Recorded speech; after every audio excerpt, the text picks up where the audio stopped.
Welcome back to the Charter Podcast, brought to you by St. Xavier University. I'm Ruthie Polinsky with Alex Shapiro on this Friday, and we are absolutely thrilled to be joined by the one and only Herb Howard, joining us to talk about this very enticing, exciting Green Bay Packers game on Sunday. I really appreciate y'all for having me. Thanks so much.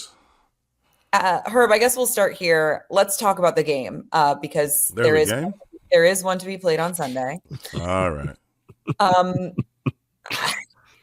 What are you looking for on Sunday from the Chicago Bears, and how important is it for this locker room, this group, where they're probably going to look this group very similar next season? Like, there's not going to be a ton of change on this roster. How important is it for them to go out, as Jalen Johnson said, with a bang? Yeah, I think it's just important for them to continue to compete, just not be quitters, which I haven't really seen from this team. I don't really believe that about the players in this locker room, that they've kind of thrown in the towel, so to speak. They just continue to find ways to lose games, and it's gotten worse and worse as time has gone along. But I don't think they have a group of guys that's just going to go out there and not compete. And not only just because it's the Packers game or it's at Lambeau, but just because they want to put good things on tape and they're real competitors. And so I think you got guys, like Jalen Johnson, like TJ Edwards, like DJ. They're going to go out there and compete. Will that translate into a win this weekend? We'll see. But I think they'll go out there and put good things on tape, because I'm with you, Ruthie. I don't see a lot of turnover happening on this roster. A lot of people have been asking me lately, like, well, who do you think is going to be back on this team next year? I'm like, most of these people are going to be back on this team next year. Like, you're going to flip the offensive line if you can. You're going to add to the defensive line if you can. But for the most part, the guys that's on the team in 24 will be on the team in 25. And so I think they'll go out there and put good things out there on tape and compete as hard as they can. Now, Herb, the Bears have been trying to catch up with the Packers for a long time. I think before the show we were saying, what was it? They're staring down the barrel of 11 losses in a row to the Green Bay Packers. 26 out of 29. Yikes. And this was supposed to be the year that they were going to do it, right? Like, nobody was saying that this was a team that was set up to win the NFC North or make a deep playoff run, to an NFC championship, but they were supposed to gain ground. They went the wrong way. Yeah. So what, in your mind, needs to happen for the Bears to start catching up with the Packers, and then, of course, the rest of the division as well? I think they got to start building this roster in the right way. I think that Ryan Poles went about trying to surround his young quarterback with as many weapons as he could, and you bring in Rome Odunze and Keenan and DeAndre Swift and Gerald Everett and all these guys, and that's fine. But this is football still, right? And you have to win the trenches to be able to compete, and you can have all the weapons in the world. If you can't protect long enough to get them the ball, it doesn't matter. And so he's got another offseason with ample resources in terms of cap space and draft capital to go out and build himself an offensive line that can be a competitive, legitimate NFL unit, guys that are going to play, 15, 16 games for you consistently together. And if they can do that, I think this isn't this complete rebuild. Going back to what you were saying, Ruth, it's not this complete rebuild, this whole thing from the bottom up like they did a couple of years ago. Most of the key pieces are going to be in place already. You got to come and add to it, mostly on the offensive line. If you can do that, then this team can find itself being that competitive team that they hope they could be this year. It just simply did not work out this year. Ryan Poles rolled the dice on, trying to build this thing outside in, and that just generally doesn't work in this league. I guess sticking real quick just with the game on Sunday, and really just the division, how far away are the Bears from competing with the three teams that are all going to the playoffs in their division, 2 Pro Bowl quarterbacks, the 5th place team in the NFC is going to have 14 wins, and it's in your division. Like, how far away are the Bears? That's the thing about the league, right? You can go worst to first in some seasons. I don't think many people expected the Vikings to be a 14-win team this year, and here they are with opportunity to do so. And I think that if they can build that legitimate offensive line. It's going to cost them some money in free agency, and it's going to cost them some draft capital, in the upcoming draft. But if they can find the right guys and get them acclimated and playing together and get them to gel as quickly as possible, then this offense could be good. I don't think you look around and see, well, I don't know who's going to, make the plays for us. They have playmakers. I don't think anybody still feels, bad about Caleb Williams and his ability to reach his full potential. I don't think it's a situation where you say, oh, they've ruined the kid and he's never going to reach his full potential. I don't see that. I still see all of the tools that we, liked from him coming in. He still has all those things, and he's a competitor. He's shown he's going to fight for 4 quarters. We've seen him play some really good ball late in games when the Bears were down. He says all the right things at the podium. He continues to fight. He hasn't, seemed to take on this kind of negative demeanor, even though he's lost more games. He's never experienced this kind of losing before in his life, and he's handled it well. So if they can protect him and keep him upright, get him a coach in here that is going to work with him on the things that he does very, very well and improve the things that he needs to improve on, I think they can compete next year. I don't think it's going to take a super long time for them to, kind of close the gap on some of these teams. I thought most people thought they would, at least not finish last in this division this year. Just football is funny that way, especially at the NFL level. And, if things go your way next year, they could be, right there trying to compete either for the division or certainly for a wild card spot. I want to touch more on Caleb Williams because I remember towards the end of last year and into the offseason, we were talking about the future of the Bears and Caleb Williams and all of this. And I remember you being one of the more vocal Justin Fields supporters. And Justin Fields obviously showed a lot of great things over his time in Chicago. But the team moved on. And I remember you saying, hey, it might not be such a bad idea to trade that pick again. Surround Justin Fields with a lot of weapons and use those picks to improve on the O-line and go that way. Now, having seen 18 games of Caleb Williams, having, the season to reflect on that, do you think this team might be better off if they had recouped a lot more picks again and strengthened that line rather than shooting the shot on the quarterback? Were they not ready to shoot that shot on the QB? I think they would have won a lot more than 4 games had they, surrounded Justin Fields with the talent. You can still bring in the Keenan Allens of the world if you want to, and then you draft one of those offensive linemen and you draft Marvin Harrison Jr., and then you bring in an offensive coordinator that's really going to build a system designed to accentuate Justin Fields' strengths. You brought in Greg Roman for an interview as offensive coordinator. He would have been a great guy to pair with Justin Fields and build a running game and get the play action game going, get the deep balls going. That would have made a whole lot of sense to me. And then you can bring in all those other resources. You get another, first round pick, 2 first round picks, maybe 3 first round picks, perhaps get a veteran off somebody else's roster the same way you did with DJ Moore. To me, that just made more sense. To me, that was the fastest path to the Super Bowl. It wasn't, for me, it was never really about Justin Fields versus Caleb Williams. For the sake of conversation or argument or debate or whatever, I'll grant you that Caleb Williams is a better quarterback as you see the position of quarterback than Justin Fields. But the fastest path for the Bears to be a good football team was to leverage that pick to gain a lot more assets. And they would have been better faster had they done so. They won 7 games last year with less talent. So now you brought in all these additional talent, then you lose, 3 more games. So it's well, what went wrong here? Their consequences, mistakes cost, right? You don't get to make mistakes and it's free. So in my opinion, it was a mistake to go the route they chose to go. Ryan Poles earned the route to earn the right to choose that route. He chose it, and it's going to cost you some time, right? Not that they can't get right. Not that Caleb Williams won't develop into a great player who's ultimately capable of winning Super Bowls, but the team around him wasn't good. And so now you look at this situation now, it's oh, he's been sacked, 62 times, whatever it is. Wait. Last year we was talking about, Justin Fields gets sacked way too much, and he got sacked 55 times last year, and it's there's a reason for that. And the conversation was Caleb Williams going to see the field so much better and get the ball out of his hands. Get the ball out of your hands on your back. Get the ball out of your hands with immediate A-gap pressure. There's a lot of things around him. Caleb Williams would have had to be so freaking good from day one for that to be the right decision for me. People were comparing Patrick Mahomes. He would have had to literally come in here and beat Patrick Mahomes to overcome the deficiencies that he was surrounded with. And nobody took that into account. Somehow people watched this team for the last 3 years and said, that dude, number one, he's the only problem. If we just swap him out for a different quarterback, they're going to win 10 games next year. And I was like, well, what are you watching? Because I've watched that team the last 3 years and I said, well, he's probably the only person on this team that can play football. And then they brought in DJ Moore and a couple other guys. But like, I just thought that was the fastest path. So, that was my personal opinion.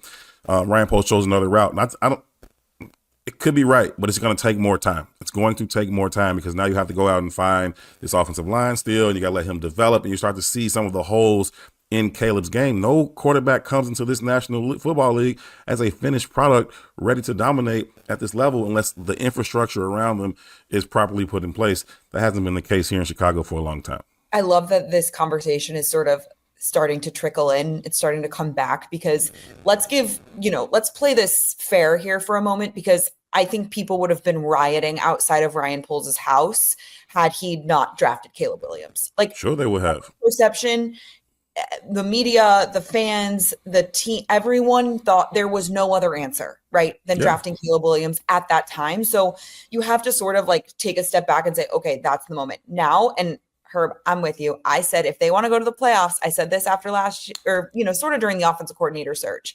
I remember thinking, if they want to go to the playoffs, you keep Justin, you trade the picks, and you hire Greg Roman. And I mean, you look at the way that Greg Roman has transformed that offense in LA, and you're just sitting there being like, man, it would have been cool to see Justin in there. And I'm with you. I think also just having covered Justin, I think we all just were so drawn to his personality and his leadership stuff. Who is that? I'm sorry, Ruthie. Me and Alex literally said that Grody would do that at some point. Mark Brody, he misses me. I did radio with him this week, and now he's sad that he doesn't. Hey, he did. I heard him. They were shouting you out on Take the North podcast, him and Dan Wiederer, because I guess you were saying, "Hey, y'all talking all this stuff, and nobody's talking about the game that's coming. There's a game to be played." Listen, we'll get into that next, but I do want to finish this point about just sort of what could have been. Yeah. And I'm with you. Like, I just think we're all sort of sitting here, and it's nothing against Caleb Williams, but I just think everyone underestimated what it meant to have a rookie quarterback come in, and also what it meant to not sort of launch that pick into more. So I do love this conversation. I think it's fascinating. And I do think Justin Fields deserves another chance to be a starter in a system that works for him, because like, I think we're all sitting here being like, oh, kind of missed that. Not that, again, nothing against Caleb Williams, but it is going to be interesting to see sort of the steps that he takes and the strides that he makes next year. And I was so mad on the radio, Herb, just to circle back to that. I was so mad on the radio this week because I'm listening to Caleb Williams' press conference, and I'm listening to Thomas Brown's press conference, and this is nothing against you fabulous beat reporters who cover this team, because no one cares about this game, like, publicly. But I was so upset by the fact that there wasn't a conversation in team meeting and, from leadership to say, guys, everyone's going to ask you about this offseason. All we care about this week is beating the Green Bay Packers. And like that needs to be the message. And you can answer questions about the offseason on Monday. But like this week, if we want to give ourselves a chance to win, and to me, it just felt like there was some give up inside the building. If that wasn't the messaging, that's just sort of how I interpreted sort of the lack of attention on this game. And I hope that they don't get embarrassed on Sunday, because all signs this week are pointing toward there, other than Jalen Johnson saying F them, like there was no discussion about this game. It felt like, from the players. So, and from the coaches. So it'll be very fascinating to see how this all plays out on Sunday. But I want to get your thoughts sort of now that we've played the hypothetical fantasy world of what if, what could have been. Let's talk about what direction do you want to see this team take at the head coach position?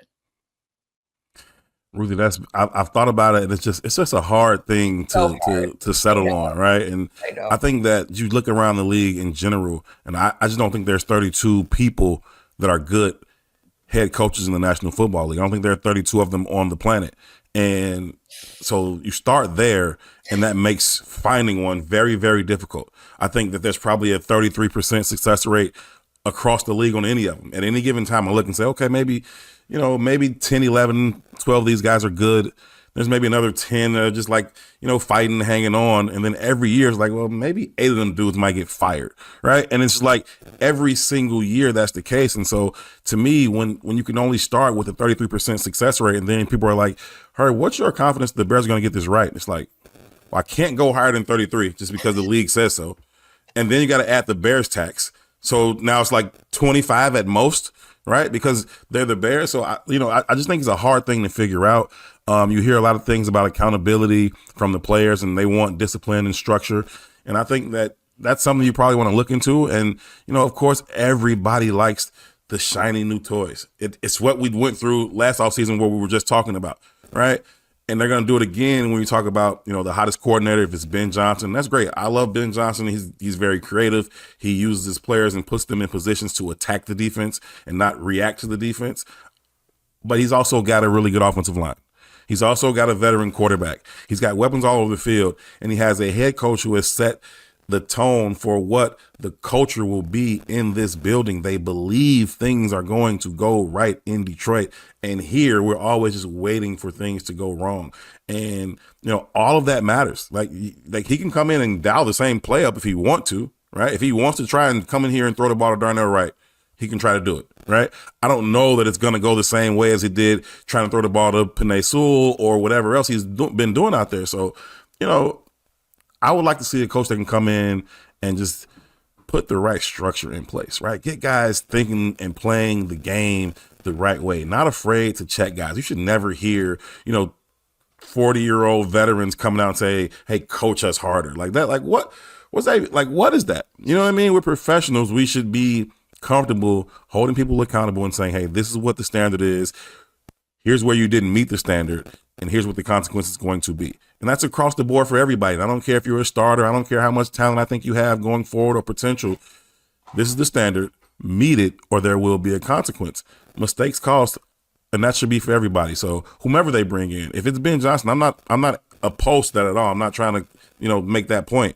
But he better be a person who can, just as creative as he is with dialing up plays and scheming guys up, then he better be just as good at maintaining a standard in the building and making sure guys are held accountable, because that's what they need as much as they need, scheming and play calling. Herbie, are you surprised we're having this conversation about accountability? We've talked so much about accountability over the second half of the season. Meanwhile, this was supposed to be what Matt Eberflus was bringing to the team, right? There was all the conversation. Oh, he's a defensive coordinator. They need an offensive guy. Oh, but he's going to be a culture changer, right? All we heard about was the hits principles. And we're going to measure accountability. We're going to measure hustle. We're going to measure takeaways. We're going to measure all of these things so that there's no gray area. The standard is going to be clear, and we're going to hold people to that standard. And then all of a sudden, partway through this year, we start hearing about accountability from the guys. Are you surprised that it got to this point in essentially 2.5 years? Yeah, I'm very surprised, because we heard constantly about the culture and accountability and the hits principles and guys being professionals and guys holding each other accountable and having the difficult conversations. And that's the problem, that clearly that wasn't happening. And I actually asked running backs coach Chad Morton yesterday, like, what's the disconnect between, you all being able to add your input to the head coach versus what we're hearing? Because we hear about this collaboration all the time. It's this collaborative effort. But as soon as Eberflus was gone, we heard Thomas Brown say, well, I want to change how tough we play. I want to change how we hold each other accountable. I want to change how we communicate. Chad Morton yesterday was talking about how great Pete Carroll was and how he did things this way, and that way. You hear Ryan Poles talking about he started to see things going wrong in the spring and the summer. Well, is nobody talking to anybody? Like, nobody's having these conversations in May, in June, in July. Like, why aren't we having these conversations then? Why are we just hearing about this late December, early January, when we could have had these conversations before and got this thing fixed? And so, that's how you end up in a situation where people come into this season, they're like, hey, they're going to win 9-10 games. And I like the roster, right? And now everybody's like, hey, maybe we should fire Ryan Poles because he's terrible at his job. It's like, I don't like revisionist history like that. Either you thought the roster was terrible in September, or it's not Ryan Poles' fault now. There wasn't a whole lot the GM can do between week 1 and week 18 to flip the roster, right? So there's not either. If you thought they could win 9 or 10 games in September, then you can't say he hasn't done a good job. If you liked it then, you got to say, well, I didn't like it now. Now, if it didn't work, it didn't work, right? But I've had people say, well, Herb, I can be wrong. I'm not the GM of the team. Well, time out. You can't play it both ways, right? This is Chicago, right? We're passionate about our football. Everybody has strong opinions. We'll argue you to the end about our opinions. We'll fight you about our football opinions on the Chicago Bears. But then when it doesn't go right, we're like, oh, that's just Ryan Poles. I don't like who raised you. Where you get that from? That's not cool. You don't do that. Not like where I'm from. You don't do that. If you agree that we're gonna do something and you got an idea, and I'm like, yeah, let's do that thing, and then it goes left, and then now there's consequences. Like, hey, that was him. It wasn't me. You don't do that. So now I'm hearing all these things and like, well, I didn't hear this before. Certainly I heard some rumblings about, offensive line and defensive line, and all that was true. But everybody was throwing a party when they drafted a quarterback and a wide receiver, and they brought in Keenan Allen and a running back, right? Everybody was perfectly fine with that. Like, you don't get to go backwards. This revisionist history is getting a little annoying from the fan base, from the media. It's just like, nah, that's not how it works. I didn't hear none of y'all saying this before. Get off that man back. It's a really interesting perspective, Herb, and I really haven't heard it put that way, and I love that. I think you said you were impressed with all the moves that had happened, and Kevin Warren was excited about it. George McCaskey was excited about it, and those are the people that get to determine whether or not Ryan Poles gets to keep his job, and that's a really interesting way of thinking about it, and I really appreciate that perspective. It's good stuff. Okay, so let's go around the horn here and let's do some game picks, and we can have a little discussion if we need to, but I think, Herb, let's start with you. Actually, I kind of want to do Herb last. Let's do Herb last. I'm going to do, all right, Alex, you give us your game pick. You start. The Packers still could be playing for that 6th seed, between the 6th seed and the 7th seed. And I believe, off the top of my head, that means playing the Philadelphia Eagles or the Los Angeles Rams. And that, to me, looks like a pretty big difference. So I think they're going to be fired up. I think playing at Lambeau Field for the Chicago Bears is tough under the best of circumstances. And these are not the best of circumstances for the Chicago Bears. I'm going to pick the Packers to win 41-10. Oh, wait. 41-10. Oh, boy. Okay. Whoa. Interesting. I actually have to pull up my sheet because I can't remember what I said on the Big Pro Football Show exactly. Oh, yeah. That's okay. 41. I mean, here's the thing. Like last week, the Seahawks 6-3 game where the defense looked great. That was a very silly game on Thursday Night Football. Right. I'm almost throwing that game out the window. And if you throw that game out the window, the Bears have not played very competitive football of late. And again, like the Packers are ramping up for a potentially deep postseason run. They look like a team who could make a deep postseason run. They're on the up, and the Bears are ready for Cancun. Like, you cannot tell me that they are not ready for Cancun. So again, like if the Bears were fighting for that spot and the Packers weren't, I might still pick the Packers to win 24-23 because it's the last game at Lambeau Field and that's just how it goes. But given everything, I mean, I see this being a blowout. Yeah, I listen, I hear you. And it'll be interesting to see how long Jordan Love stays in there if they get up big. And I think that's all going to be up for grabs. I gave my game pick on the Big Pro Football Show today. I have the Packers winning 30-13.